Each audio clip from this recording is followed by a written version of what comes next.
Well, thank you, Gene, for joining us. And I am a huge lover of frontier tech and a big believer in technology in general, that it is going to drive the future of really capital earnings for people and capital growth for people into the future. And that's why I'm so excited to talk to you about it today. Just for everyone that is listening to this to know that not only am I an investor in Loup, the Innovator product, the Innovator ETFs, that allows you to get access to this frontier tech group, which we believe are the future FAANGs. But I am also an investor in Gene's private equity fund, which has given me great access to pre-public frontier tech type companies. And that's why I'm so excited to have Gene here today to kind of talk to us about their esteemed career and what they do and how they do it and what brought them to this point, and why I think everyone listening to this should have some money, kind of dedicated to this segment of the industry in your portfolio. We think Loup is a great way to do it. But Gene, let's kind of dive in and maybe give us a little background, on your career and where you started and what got you so excited about this part of the marketplace, and then we can kind of go from there. So since the mid-90s, well, even taking a step back here, we love working for you, Bruce. You're iconic. We love working for anybody who invests in the Loup ETF. And so that's one of our guiding principles. Appreciate that. As far as where I've come from is since the mid-90s, I've been covering tech. I started out as a sell-side analyst at Piper Jaffray and covered some emerging tech companies to some of the largest tech companies. I think what distinguished my time at Piper was the team that I had that I still work with today, Andrew Murphy and Doug Clinton, along with the ability to see when transformation is happening, when these frontier tech starts to emerge and become transformative. And so that we worked together until 2016. And then in 2017, the three of us that had worked together for a decade launched Loup. And as part of that, we have a private equity fund, like you mentioned. And the last piece on this, what is anchoring and most important about what we've done over our careers is research. That's what we lead with. That is our lifeblood, is really trying to dig into and define how our lives are going to change and which companies will benefit from that.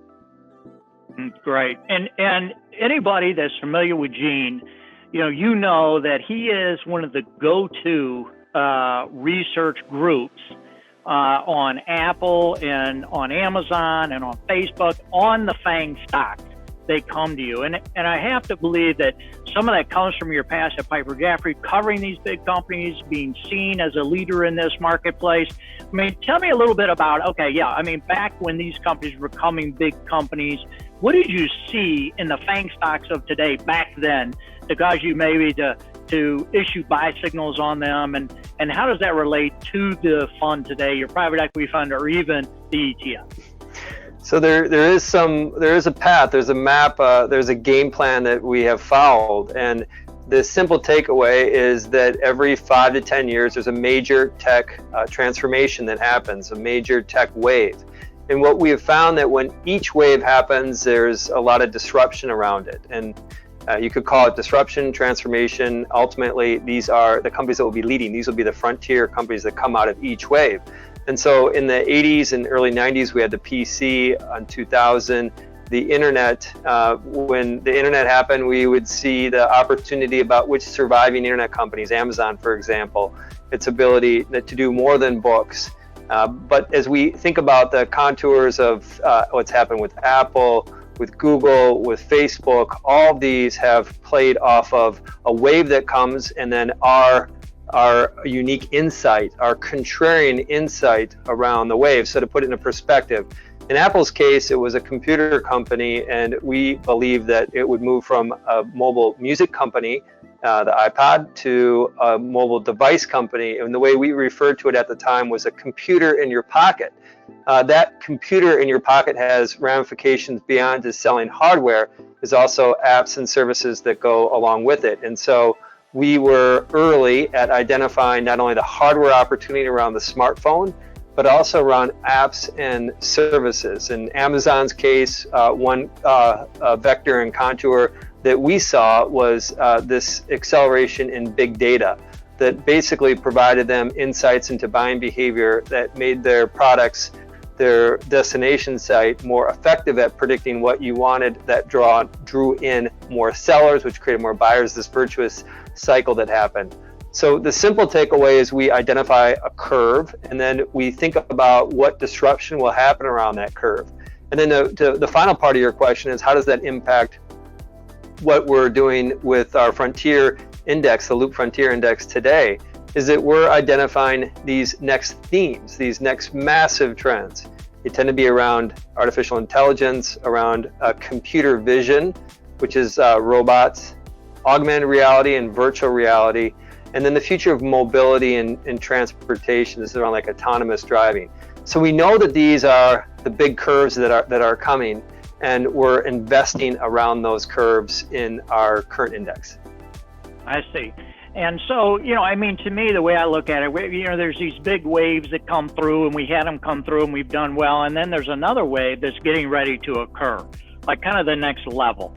And, for me, the important thing is not to only know that this next wave is coming, but also to have somebody like yourselves that are helping me identify what stocks within these waves are really the ones best positioned. And the reason that I think you guys are so well attuned to this is that you do this private investing, and you're able to see kind of what's going on in companies that aren't even public yet, to now which ones have gone public and which ones of that group have the potential to be the next FAANG. And that's what excites me about the ETF. Appreciate that, and that is an important distinction about what we're doing, having a private equity fund that gives us access, just to further frame in what you're talking about, access to these growth companies. Some of them are earlier, private companies, mid and pre-IPO, all the above. All these companies ultimately have an influence on what's going on in the public marketplace and help us formulate around some of these themes and trends. I think a great example of that is we're seeing a lot of activity around augmented reality in the private market, where the public markets, it's still more difficult. It's not as obvious to invest in, but that's something that has helped out our ETF performance. Companies like Pinterest and Snap have, which are ultimately AR companies. I think that that is a benefit that we have, a very sharp advantage that we have. Yeah, that's great. That's great. And I think another great thing about Frontier Tech, maybe for everyone that sees this, give us an idea of what you would say is Frontier Tech. I think we have this word that we call it. To me, it's like future FAANGs.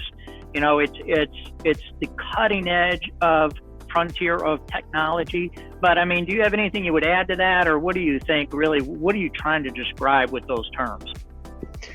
And I would leave it with, if there's one thought that I would want people to leave with, is this concept of frontier tech equals transformative tech. And that really is the substance of it, to be on the front and to be transforming how we use our lives. So we can think back about different aspects. Some tech just simply makes our lives a little bit better. If you think about like a company, maybe a brick and mortar retailer or a restaurant that ends up using technology to create a mobile experience for their customers, or an online, just a desktop experience, all that is improving. It's using tech to improve, but it's not truly transformative. And the way we would define that frontier tech and transformative is think about how technology that fundamentally changes how we live our lives. So in the case of the retailer example, yes, there was ways that these companies got up and got online. There are ways that you could have invested in those companies that were building websites, for example. But the real substance of taking advantage of that would have been to own some of the hardware, in some cases around the shift to mobile, or maybe owning Amazon, and how those companies have fundamentally transformed our lives. Hard to imagine, and this is one other back test with transformative tech. is that if you back up and ask yourself a question 10 years ago, this is how I lived, and could I live without these companies? Those are the transformative companies that we are pursuing in our Loup ETF.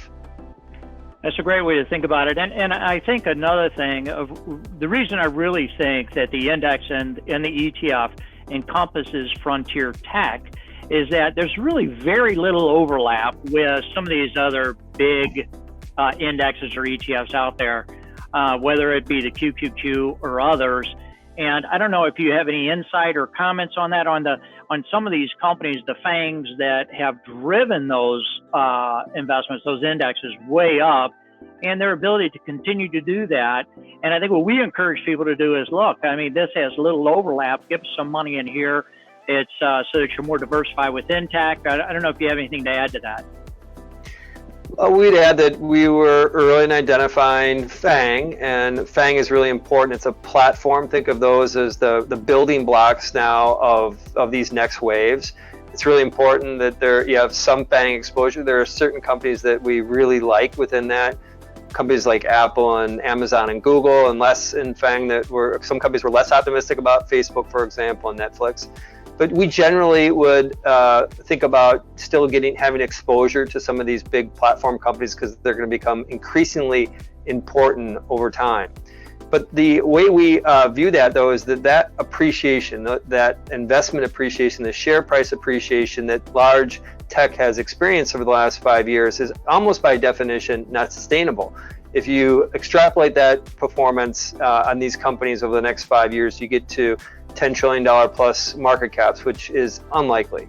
So the way we think about it is to take a baseline and think about a portfolio investment approach is to continue to own those winners, if you will, the platform companies within FAANG, but also diversify and try to find those the next transformative companies, and that will piggyback on some of the platforms that have been built up.